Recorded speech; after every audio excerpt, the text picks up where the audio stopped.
Thanks very much, Sean. I'm just going to share my screen now, folks, and let me bring it up here.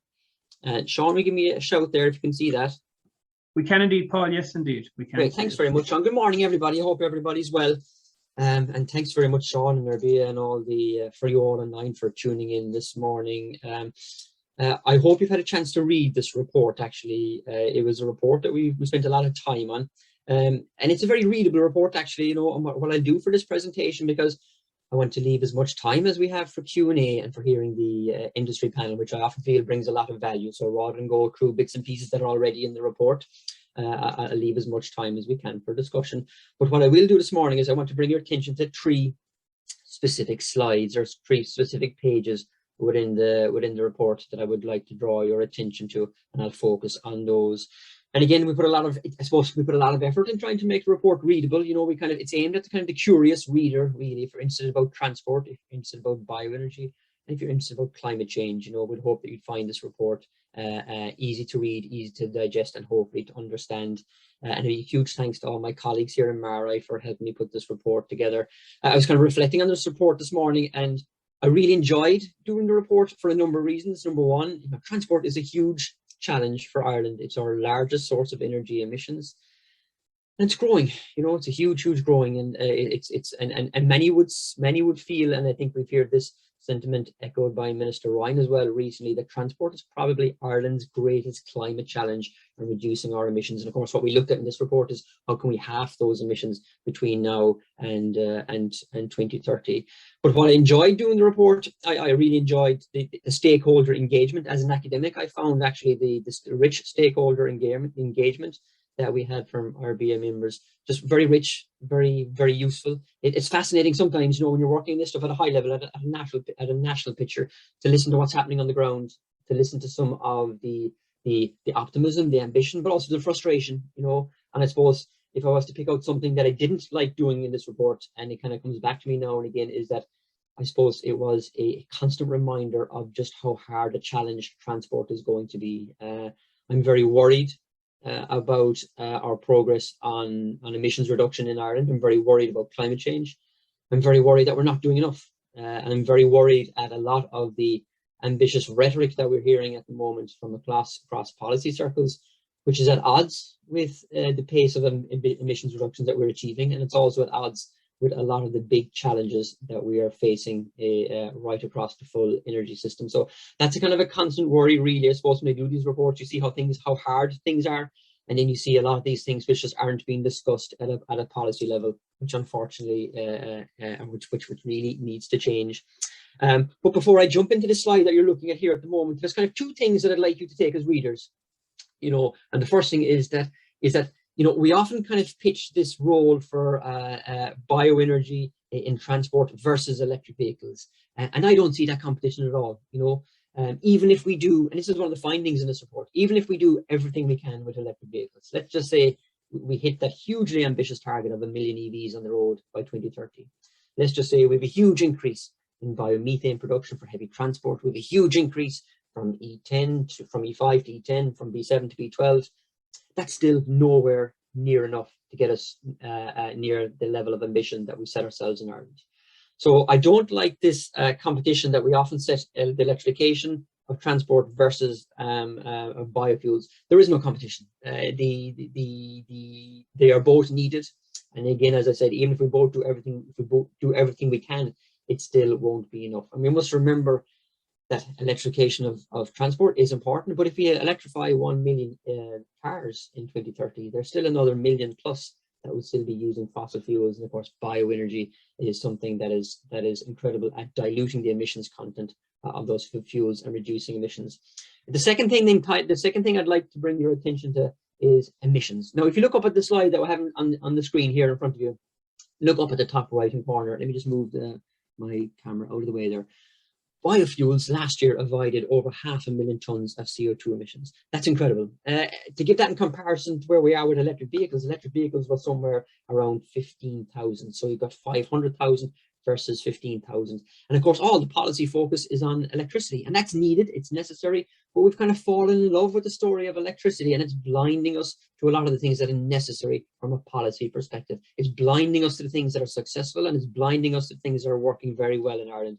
And what works very well in Ireland, wind energy works very well in Ireland, and our biofuel obligation scheme works very well in Ireland, delivering those significant 500,000 tonnes of CO2 emissions last year. Now, for years here in UCC, myself and my colleagues were always complaining that, look, we focus too much on renewable energy in Ireland, we focus too much on targets, we need to talk about emissions.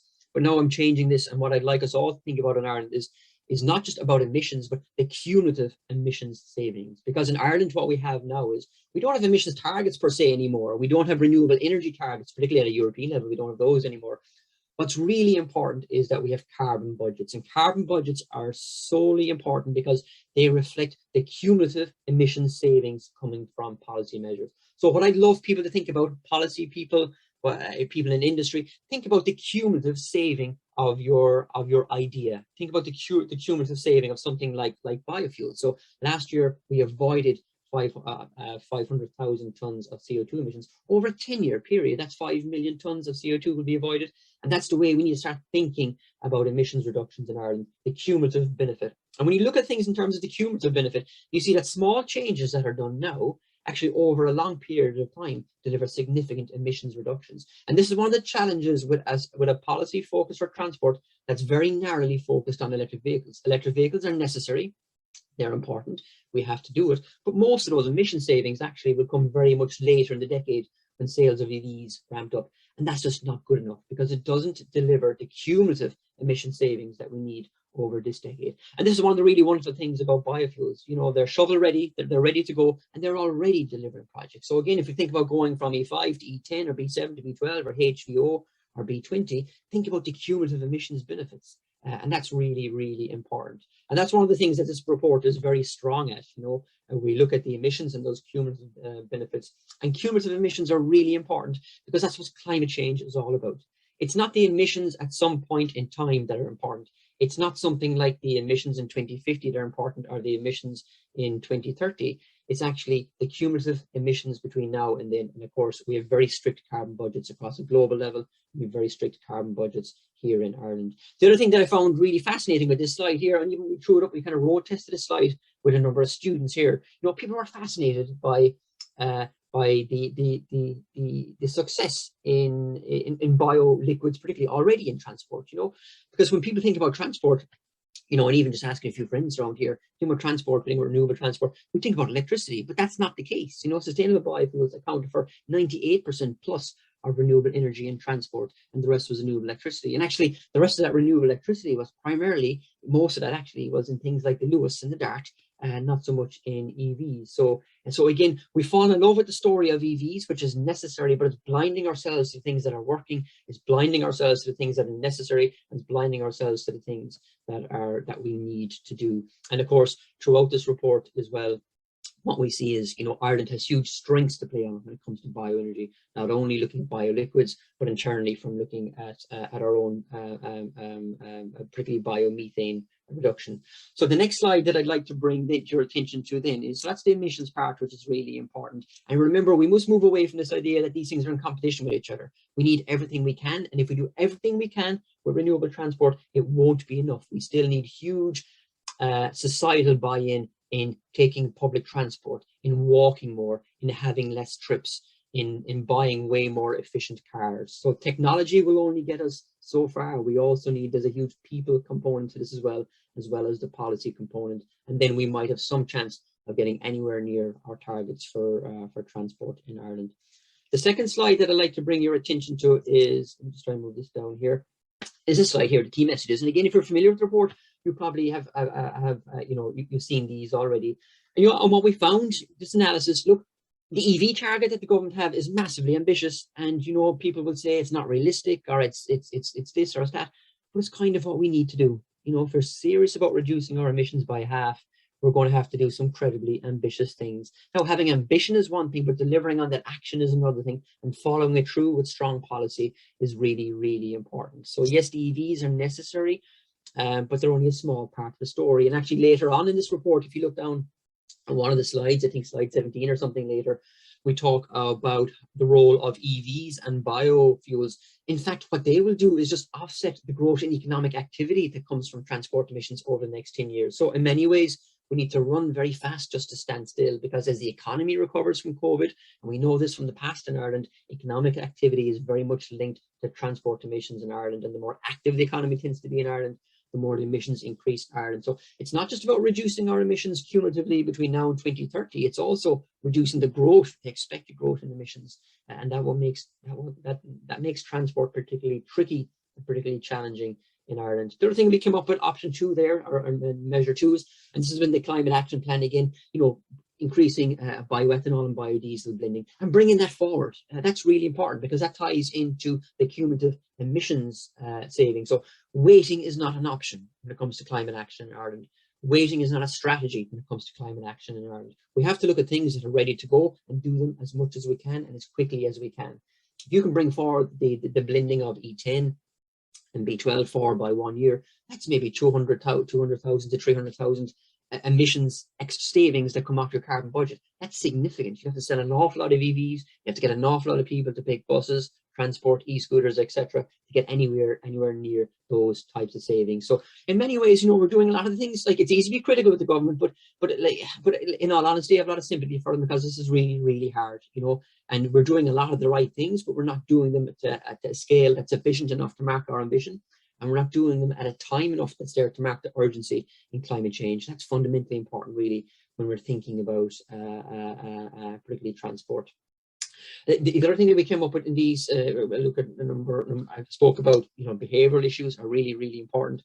And biomethane, is huge. This is one of the things that, that we've been looking at UCC for time and time again. And people often think, saying to the folks online before we came here, people often kind of think, oh, geez, that's something that we chose to champion in UCC. But it's not. It just reflects the scientific evidence, and it reflects the strengths of the resource that we have here in Ireland in the potential to develop renewable gas, to develop biomethane. And biomethane is fundamentally important, because we think a lot of transport about cars, we think a little bit about vans, but it's trucks, heavy transport. If you have a concrete mixer carrying, it's a 40-ton load, a gross payload on a road, these things are very, very hard to electrify, And people often say, look, sure, we'll have the hydrogen economy in 2 or 3 decades.